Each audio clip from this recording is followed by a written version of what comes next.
Once again welcome back to the Glory Star Classes. इसमें हम लोग क्या करेंगे, एक्सरसाइज 9.2 का क्वेश्चन नंबर 16, 17 और 18 सॉल्व करेंगे। ठीक है, क्वेश्चन नंबर 16 का रहा है बिटवीन 1 एंड 31, 1 और 31 के बीच यम नंबर्स हैव बीन इंसर्टेड। यम संख्याएं क्या कर दी गई हैं, उसके पीछे रखी गई हैं।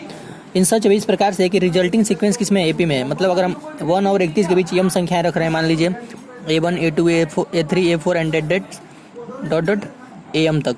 ठीक है, यम पद रख रहे हैं, यम संख्याएं रख रहे हैं। ठीक है, करा कि एपी में है, आर इन एपी। उसके बाद करा कि the ratio of seventh term, ratio of seventh and M-1 number, सातवां और M-1 जो नंबर है उनका रेशियो क्या है, 5:9। एक चीज़ और है, सातवां नंबर और M-1वां नंबर। जो सातवां नंबर होगा, पहला दूसरा तीसरा चौथा पाँचवा छठवां सातवां। ठीक है, अगर हम इसमें देखें कुल पद कितने हैं, number of terms n = m+1 है। तो जो सातवां पद होगा, अगर A4 हो गया, A5 हो गया, A6 हो गया और A7 हो गया, तो जो सातवां नंबर हो गया मान लीजिए यहाँ पे, वो कौन सा पद होगा, वो आठवां पद होगा ना। पहला दूसरा तीसरा चौथा पाँचवा छठवां सातवां आठवां, जो सातवां संख्या होगा। ठीक है, पहला दूसरा तीसरा चौथा पाँचवा छठवां सातवां, ये जो सातवां संख्या है वो आठवां पद है, क्योंकि पहला पद तो 1 है। तो अगर हम यहाँ से गिनेंगे तो कौन सा पद होगा, आठवां पद होगा। तो यानी ये A8 है। मतलब दिया है A/7 रेशियो M-1वां जो संख्या है उनका रेशियो क्या है, 5:9 है। तो जो सातवां संख्या है वह आठवां पद होगा, तो हम A8 लिखेंगे, स्मॉल A8। और जो M-1वां पद होगा वह कौन सा पद होगा, वो AM पद होगा। एक जोड़ देंगे, एक पद और यहाँ पे अगर M-1 है तो उसमें एक जोड़ देंगे, एक अधिक हो रहा है ना। यहाँ पे सातवां जो है वो आठवां बन जा रहा था, M-1वां कौन बनेगा, Mवां पद बन जाएगा। तो उनका रेशियो क्या है, 5:9। ठीक है, तो इस सामने मिस्टेक हो गया था। तो यहाँ पे A8/AM = 5:9, इसको मान लेंगे 5/9 हो जाएगा, इसको मान लेंगे समीकरण नंबर 1। ठीक है, तो यहाँ पे बस यही समझना था, सातवें और M-9वें नंबर का, पद का नहीं का है, नंबर का है। ये जो नंबर हम माने इसके अंदर, तो उनका रेशियो 5:9 है। तो जो सातवां नंबर है वो आठवां पद होगा, और जो M-1वां पद है नंबर है वो Mवां पद होगा, यानी AM होगा। इनका रेशियो दिया 5:9, इनको लिख सकते हैं A8/AM = 5/9, इक्वेशन नंबर फर्स्ट। अब हम जान रहे कि इसमें कुल कितने पद हो गए, इसमें कुल कितने पद हैं। M तो बीच में इसके 1 और 31 के बीच M पद हमने रखा है, M संख्याएं रखी हैं। इसके अलावा 2 पद हो रहे हैं, यानी M+2 कुल पद हो गए, number of terms n = M+2। तो अगर हम M+2वें पद की बात करें, मतलब M+2वां पद कौन होगा, यहाँ तक ये तो M हो गया, अरे एक मिल के M+1 पद यहाँ हो गए, अरे M+2वां पद क्या हो गया, 31, यानी लास्ट जो पद है वो कौन सा पद है, M+2वां है। तो अगर हम M+2वें पद की बात करें, ठीक है, तो क्या होगा, M+2वां पद जो है, M+2वां पद यानी A+M+2 - 1 × D = 31, क्योंकि n वां पद क्या होता है, n वां पद होता है A+n - 1 × D। तो M+2वां पद क्या होगा, A+M+2 - 1 × D, ये घटा देते हैं, = वही क्या है, 31 है, तो लिख दिया। अब यहाँ से क्या होगा, हमारा D का वैल्यू 1 का मान, तो A का मान पहला पद 1 रख देंगे, यहाँ पे M+1 × D = 31, यानी M+1 × D = 31 - 1 × 30, यानी M+1 × D = 30/M+1, यानी D = 30/M+1। D का मान जो कॉमन डिफरेंस है उसका मान M के रूप में आ गया। अब D का वैल्यू उठाकर हम इक्वेशन फर्स्ट में रख देंगे, तो हमारा M का वैल्यू निकल जाएगा। हमें क्या पूछा है कि M का मान याद कीजिए, पूछा है कि find the value of M। ठीक है, तो अब हम क्या करेंगे, समीकरण 1 से, फ्रॉम इक्वेशन 1, यहाँ पे हम लिखते हैं from equation first. Equation first क्या है, A8/AM = 5:9। अब हम क्या करेंगे, 8 आठवां पद क्या होगा, A+8 - 1 × D अपान Mवां पद AM A+M - 1 × D = हो जाएगा 5/9। यहाँ से क्या होगा, A+7D अपान A+M - 1 × D = 5/9। क्रॉस मल्टीप्लाई कर देते हैं और D का वैल्यू M के रूप में रख देंगे, जो यहाँ पे हमने निकाला था, इस वाले में यहाँ पे निकाला था, D = 30/M+1, यही यहाँ पे रखेंगे।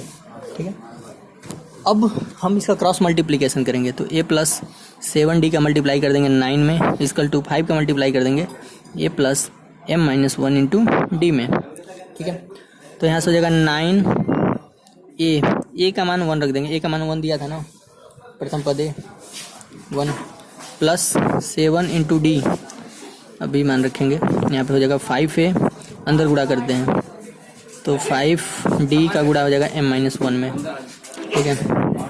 यहाँ से हो जाएगा 9 plus 9 7 63 d equal to 5, a का मान तो 1 रख देते हैं, और यहाँ पे हो जाएगा 5md माइनस 5d। अब d का वैल्यू m के रूप में रख देंगे। d का वैल्यू m के रूप में क्या आया था यहाँ पे आया था ना, d इक्वल टू 30/m+1 वाले पेज में, ठीक है। अब यहाँ से क्या होगा आपका, ये हो गया d 63, d का मान 30/m+1 इक्वल टू 5 प्लस यहाँ पे m, d का value 30/m+1 minus 5 into D का वैल्यू 30/m+1, ठीक है। अब क्या करना है,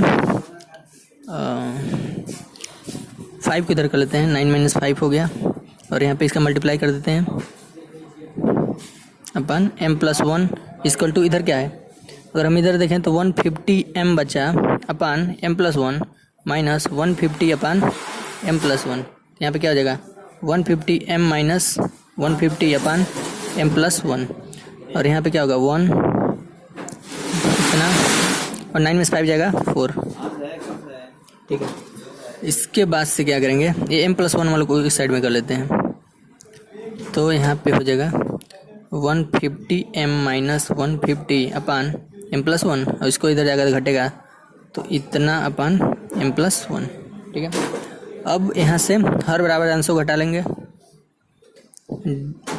डिनोमिनेटर सेम है तो न्यूमरेटर को क्या करेंगे, सब्सट्रैक्ट कर देंगे, तो यहाँ पे हो जाएगा m+1, तो यहाँ पे हो जाएगा इधर 4 बचेगा, 150m माइनस इसको जब सब्सट्रैक्ट करेंगे 0 4 और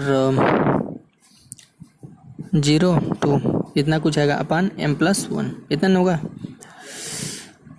ठीक नहीं 10 इतना होगा। अब इसका m+1 का इधर मल्टीप्लाई कर देंगे m+1 का 4 में, और इधर क्या बचेगा 150m माइनस 2040, अंदर गुणा करेंगे तो 4m+4 equal to 150m minus इतना, यहाँ से जगह 4m minus 150m equal to minus 2040 minus 4, इसमें से इसको घटाएंगे तो minus 146m equal to minus 2244, ठीक है। तो माइनस से माइनस क्या आ जाएगा, घटेगा तो m इक्वल टू क्या आ जाएगा 2044/146, इसको भाग देंगे, ठीक है। 146 का भाग देंगे 2044 में, तो एक बार में जाएगा, तो ये हो जाएगा 8, और यहाँ पे आपका बच्चा 9 में से 5 जे इतना, और ये अब कितने बार में जाएगा, 4 बार में जाएगा, हाँ 14 बार में टोटल कट जाएगा, ठीक है। तो m का वैल्यू क्या आ गया, यहाँ से m का वैल्यू आ गया 14, तो ऐसे निकालेंगे इसको, ठीक है। ये था क्वेश्चन नंबर आपका,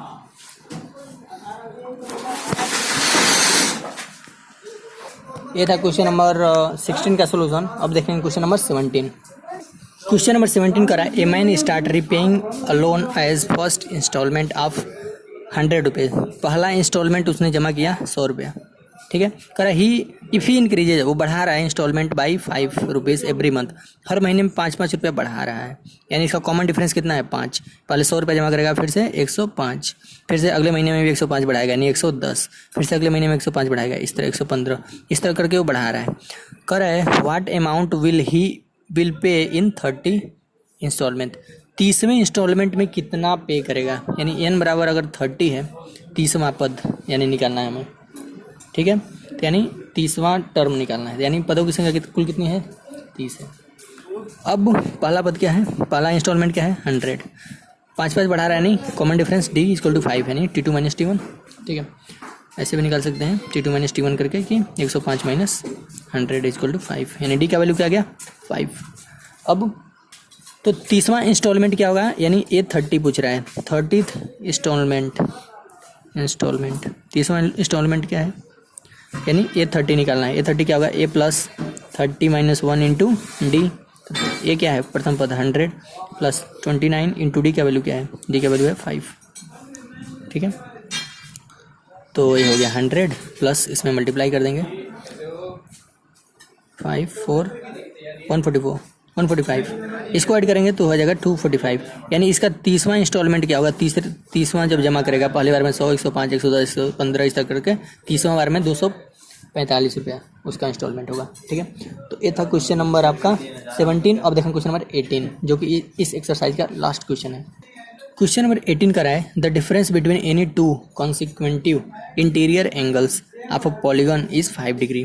ठीक है, करें मतलब अगर कोई पॉलीगन है इस तरह से, ठीक है, कोई भी इस तरह बन सकता है, मान लीजिए बहुभुज है, तो दो जो एंगल हैं उनका डिफरेंस 5 डिग्री है। मान लीजिए अगर 100 डिग्री है तो 105 डिग्री है, एग्जांपल दे रहा हूँ, कुछ भी हो सकता है।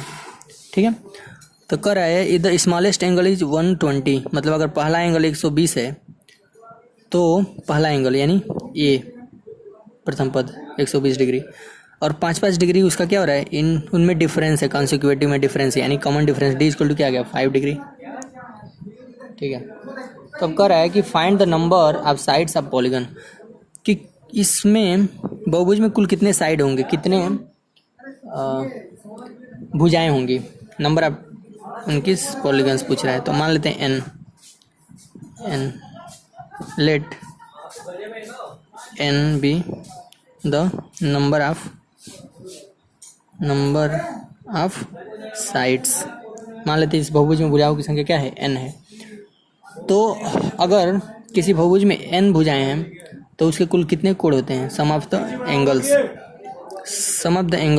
द इंटीरियर एंगल, इंटीरियर यानी एंगल्स, कुल अंतःकोणों का योगफल कितना होता है, n-2 इंटू 180। ठीक है, अगर किसी में भुजाओं की संख्या हमें पता है, जैसे मान लीजिए त्रिभुज में, तो इसमें कुल अंतःकोणों का योगफल क्या होगा, n-2 इंटू 180, भुजाओं की संख्या कितनी है 3 है, यानी 3 - 2 इंटू 180 यानी 180 डिग्री, अंतःकोणों का योगफल 180 डिग्री है। ठीक है, अगर मान लो चतुर्भुज है तो इसमें 4 भुजाएं हैं, तो इनके अब क्या रख देंगे 4, यानी 4 - 2 इंटू 180 यानी 360। ठीक है, तो अंतःकोणों का योगफल किसके बराबर होता है, भुजाओं की संख्या -2 × 180। तो सम ऑफ द इंटीरियर एंगल्स क्या होगा, n-2 इंटू 180 180। ठीक है, तो सम ऑफ द इंटीरियर एंगल, अगर भुजाओं की संख्या पता है तो सम ऑफ द इंटीरियर एंगल क्या होगा, n/2 ब्रैकेट में 2a plus n-1 into D, यही है आपका दिया है, ये बराबर होगा n-2 इंटू 180 के। या तो ऐसे हम निकालें या तो ऐसे। अगर हमें पहला एंगल पता है और डिफरेंस पता है तो हम क्या कर सकते हैं, n भुजाओं को लेकर कुल कोणों का योगफल, अंतःकोणों का योगफल निकाल सकते हैं, यानी इसके बराबर ये चीज़ होगा। ठीक है, अब यहाँ से क्या होगा, यहाँ पे n का वैल्यू हमें पता नहीं, यही n का वैल्यू निकालेंगे, और जो n का वैल्यू होगा वही होगा नंबर ऑफ साइड, भुजाओं की संख्या। ठीक है, यहाँ पे पहला सबसे स्मॉलेस्ट एंगल जो होगा वो पहला पद होगा, यानी 120 plus n-1 into D, D का वैल्यू क्या है 5 degree, equal to n-2 into 180।